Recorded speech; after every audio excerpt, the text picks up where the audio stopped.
Assalamualaikum warahmatullahi wabarakatuh. Om Swastiastu, Namo Buddhaya, salam kebajikan. Salam Ibu Bapak Guru hebat di seluruh Indonesia. Perkenalkan, nama saya Ajeng Rizky Fadilah dari SDN Cangkuang 3 Kabupaten Bandung. Dalam dunia pendidikan, pembelajaran berdiferensiasi bukanlah hal yang asing bagi para pendidik.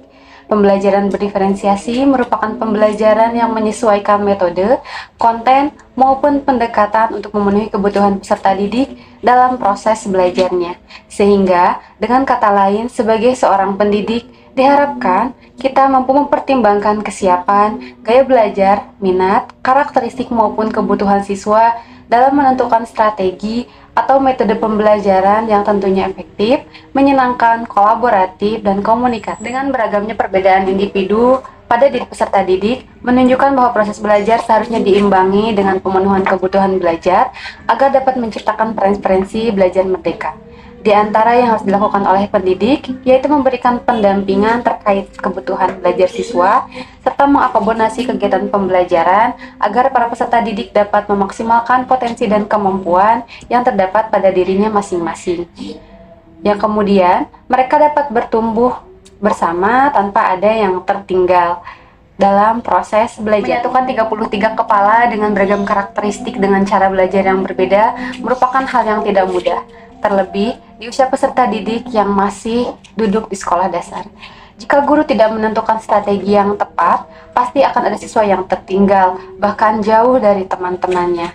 Ada yang suka membaca, namun tidak suka matematika, ada yang suka berhitung, namun tidak suka literasi, ataupun ada yang tidak suka keduanya, namun suka olahraga dan musik, serta lain sebagainya. Kondisi inilah yang memungkinkan dan menjadi alasan bagi saya untuk melakukan praktik baik pembelajaran berdiferensiasi untuk menumbuhkan pembelajaran yang belajar sepanjang hayat dengan proses belajar yang bermakna diintegrasikan dengan pemanfaatan teknologi. Pembelajaran berdiferensiasi yang saya lakukan memiliki beberapa tujuan, diantaranya 1. Meningkatkan kolaborasi, kerjasama, dan keterlibatan siswa dalam proses belajar. 2. Menciptakan pengalaman belajar yang bermakna dan menyenangkan dengan memanfaatkan teknologi pembelajaran. 3. Meningkatkan kepercayaan dalam diri murid terhadap bakat dan potensi yang dimilikinya. Dan terakhir, memenuhi kebutuhan belajar peserta didik didasarkan atas gaya belajar, kesiapan, dan minatnya. Tantangan yang saya hadapi berupa ketidakfokusan siswa untuk memusatkan perhatiannya pada proses belajar, mudah bosan dan tidak bersemangat, yang kemudian digunakanlah strategi pembelajaran dengan penggunaan teknologi, kuis interaktif, video, games edukasi, bahkan MPI yang dapat meningkatkan motivasi belajar siswa.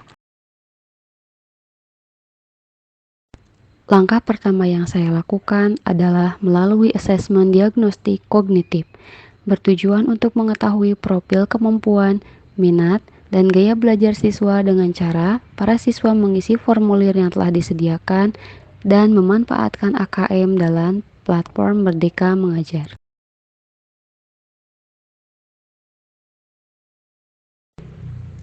Asesmen non-kognitif dilakukan dengan bincang sejenak bersama para peserta didik. Setelah itu diperoleh hasil visual atau siswa yang suka belajar dengan gambar sebanyak 10 orang, auditori atau belajar dengan mendengar 13 orang, dan kinesti belajar sambil melakukan 10 orang.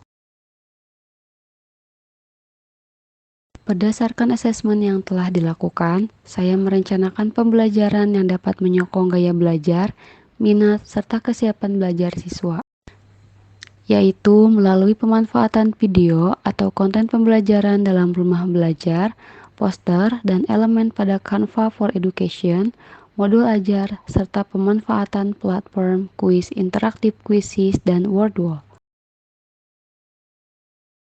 Sebelum masuk kelas, setiap peserta didik terlebih dahulu melakukan kehadiran menggunakan QRIS pada kartu pelajar yang sudah dibuat.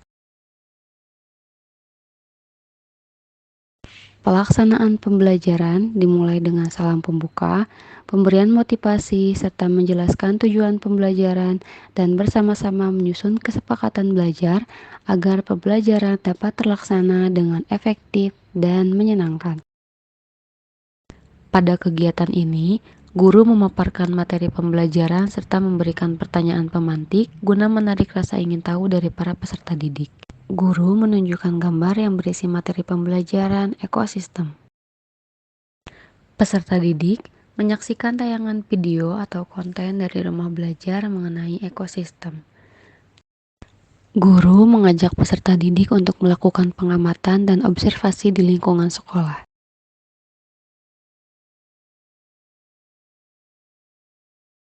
Guru membagi siswa ke dalam beberapa kelompok kecil untuk melakukan kolaborasi. Guru memberikan kebebasan kepada peserta didik dan kelompoknya dalam menghasilkan produk. Ada yang membuat poster dengan Canva, membuat diorama ekosistem dengan bahan bekas, dan juga membuat video wawancara. Setiap kelompok mempresentasikan hasil belajarnya ke depan kelas. Pada saat sesi tanya jawab, setiap murid memiliki peluang untuk menjawab ataupun bertanya. Kemudian, saya mengajak para peserta didik ke perpustakaan mencari sumber bacaan yang sesuai dengan materi, mengajak para siswa ke laboratorium, juga mengajak para murid ke Soreang Science Center untuk mengetahui tingkat pemahaman para peserta didik secara individu maupun kelompok.